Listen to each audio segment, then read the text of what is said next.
Hello दोस्तों, आप सभी का स्वागत है मेरे चैनल निताम गुरुजी वर्ल्ड में। आज का पहला प्रश्न है, हाल ही में किसे नया चुनाव आयुक्त नियुक्त किया गया है?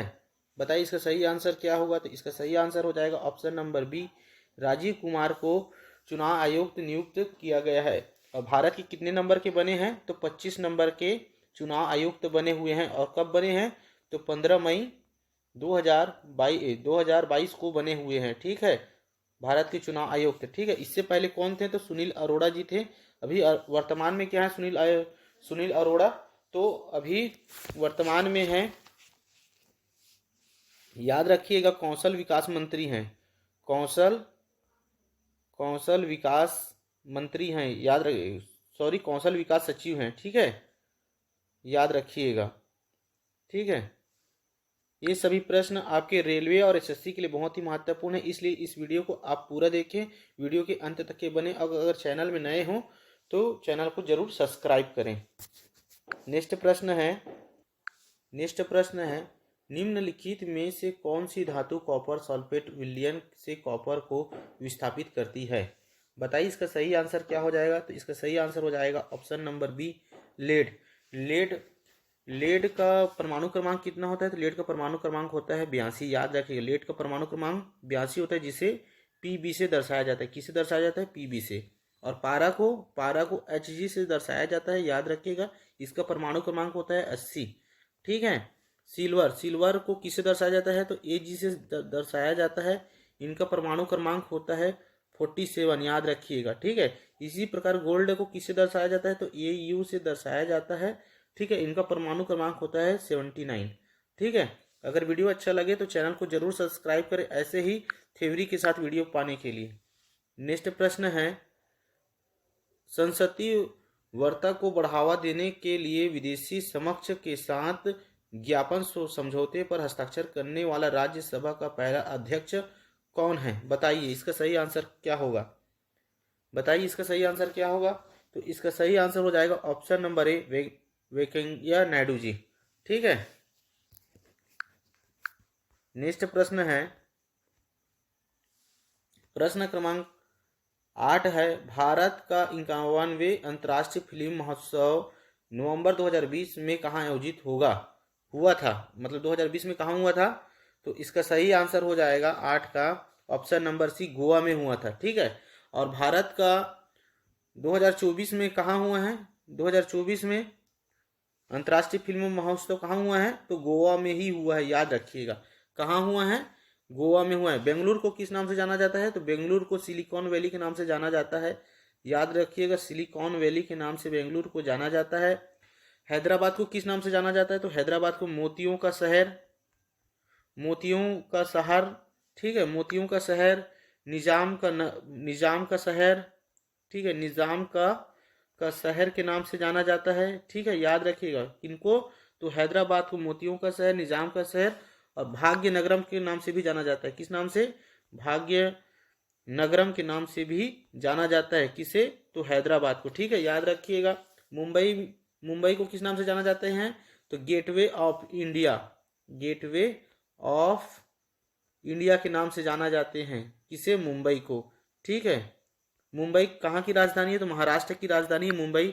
ठीक है, और गेटवे ऑफ इंडिया कब बनाना प्रारंभ हुआ था? तो सन 1911 से। ठीक है, 1911 से गेटवे ऑफ इंडिया बनना शुरुआत हुआ था। ठीक है, उसी प्रकार गोवा में कौन सा राष्ट्रीय उद्यान है? तो याद रखें, भगवान महावीर महावीर वन्य जीव अभ्यारण्य है। याद रखिएगा, वन्य जीव अभ्यारण्य। बहुत ही महत्वपूर्ण प्रश्न है। ठीक है, याद रखिएगा। अगर वीडियो अच्छा लगे तो चैनल को जरूर सब्सक्राइब करें। ठीक है, और 2024 का कहाँ हुआ अंतर्राष्ट्रीय फिल्म महोत्सव? तो गोवा में ही हुआ है। याद रखिएगा। ठीक है, नेक्स्ट है, याद रखिएगा,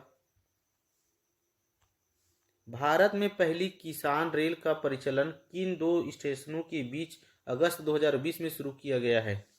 बताइए इसका सही आंसर क्या होगा।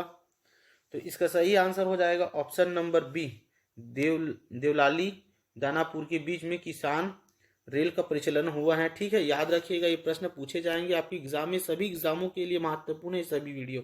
ठीक है, भारतीय रेलवे की स्थापना कब हुई है? तो याद रखिएगा 16 अप्रैल 1853 को भारतीय रेलवे की स्थापना हुई है। ठीक है। और पहली बार रेलवे कहाँ से कहाँ तक की चली है? तो बोरी बंदर से थाने की बीच चली है। ठीक है, याद रखिए बोरी बंदर से थाने की बीच चली। कितने किलोमीटर चली है? तो 34 किलोमीटर चली थी। ठीक है, प्रथम रेल। भारत में रेल का जनक कौन है? भारत में रेलवे का जनक है लॉर्ड डलहौजी जी। लॉर्ड डलहौजी, याद रखिएगा। कौन है? तो डलहौजी हैं। भारत के रेलवे का मुख्यालय कहाँ है? तो नई दिल्ली में है, याद रखिएगा। कहाँ है? तो नई दिल्ली में है, याद रखिएगा। और भारत की राजधानी क्या है? तो नई दिल्ली है। ठीक है, याद रखिएगा। इंडिया गेट कहाँ है? तो याद रखिएगा इंडिया गेट है नई दिल्ली में। इंडिया गेट कहाँ है? नई दिल्ली में। ठीक है, अगर चैनल वीडियो अच्छा लगे तो चैनल को जरूर सब्सक्राइब करें। ठीक है,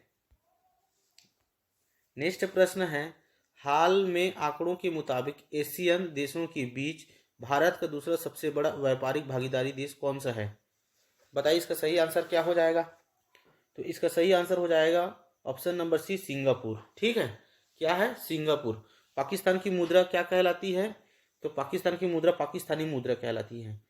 पाकिस्तान की मुद्रा क्या कहलाती है? पाकिस्तानी मुद्रा कहलाती है, याद रखिएगा। और मुद्रा का चलन कब हुआ था पाकिस्तान में, पाकिस्तानी मुद्रा का? तो सन 1948 से।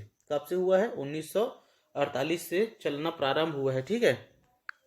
मलेशिया की मुद्रा का क्या नाम है? तो मलेशियाई रिंगिट। रिंगिट, याद रखिएगा। मलेशिया की मुद्रा क्या नाम है?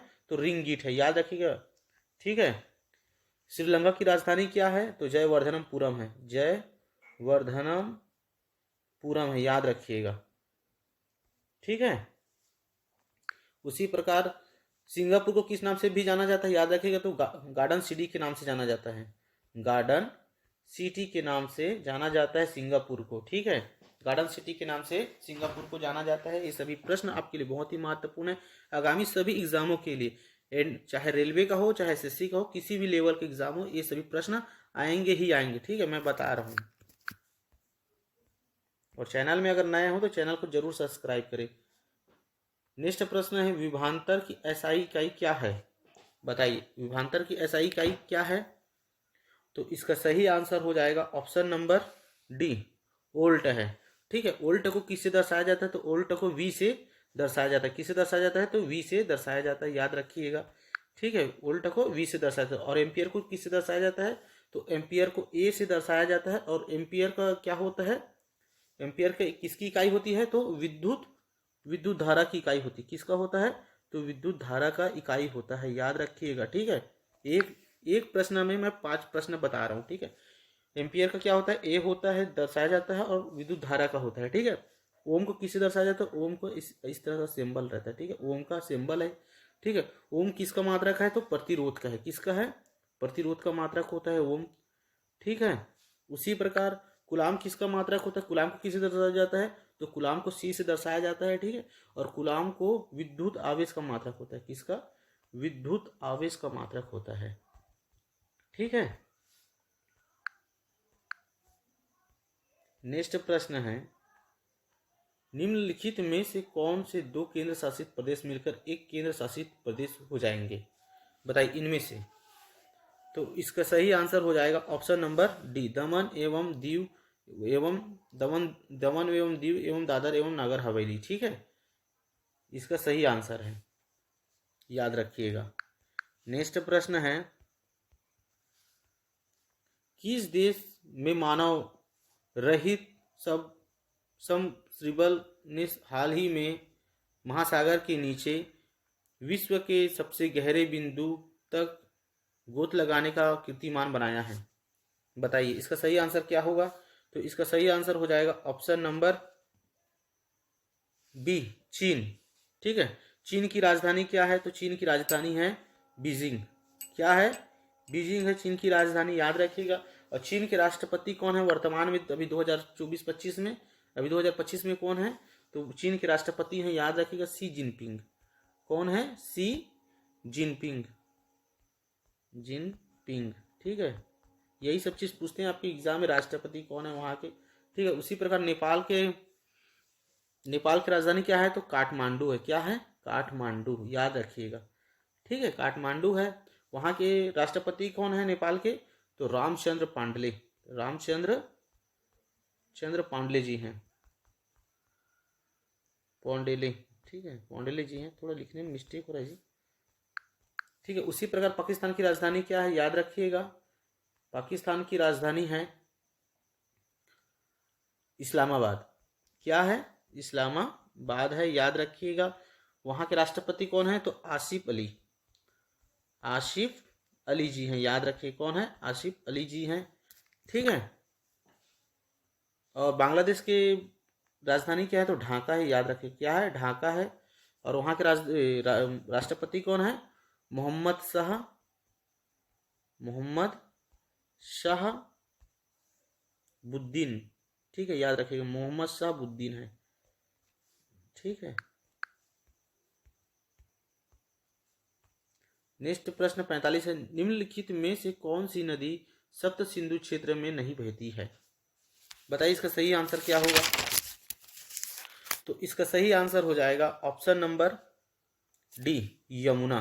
ठीक है, यमुना के किनारे कौन सा मतलब शहर बसा हुआ है यमुना के किनारे? तो नई दिल्ली, नई दिल्ली शहर बसा हुआ है। ठीक है, याद रखिएगा, दिल्ली। ठीक है, दिल्ली बसा हुआ है।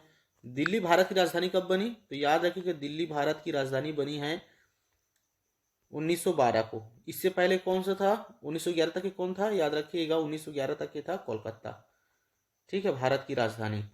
ठीक है, ठीक। उसी प्रकार याद रखिएगा, भारत की सबसे लंबी नदी कौन सी है? तो याद रखना, गंगा नदी है। बहुत बार पूछा गया प्रश्न है, गंगा नदी। भारत का सबसे लंबा नदी गंगा नदी है, जिसकी लंबाई कितनी है? याद रखना, 25 किलोमीटर है। 2525 किलोमीटर है। ठीक है, गंगा कहाँ से निकलती है? तो गंगा निकलती गंगोत्री से। याद रखिए, गंगा कहाँ से निकलती? गंगोत्री से निकलती है। और गंगोत्री कहाँ है? तो याद रखना, उत्तराखंड में है, उत्तराखंड में है। ठीक है, नेक्स्ट प्रश्न है, याद रखिएगा, बहुत ही महत्वपूर्ण है सभी। ग्लास या शीशे को काटने और चट्टानों की ड्रिलिंग के लिए उपयोग किए जाने वाले उपकरणों में कार्बन के कौन से अपरूप का उपयोग किया जाता है? बताइए इसका सही आंसर क्या होगा? तो इसका सही आंसर हो जाएगा ऑप्शन नंबर डी, हीरा।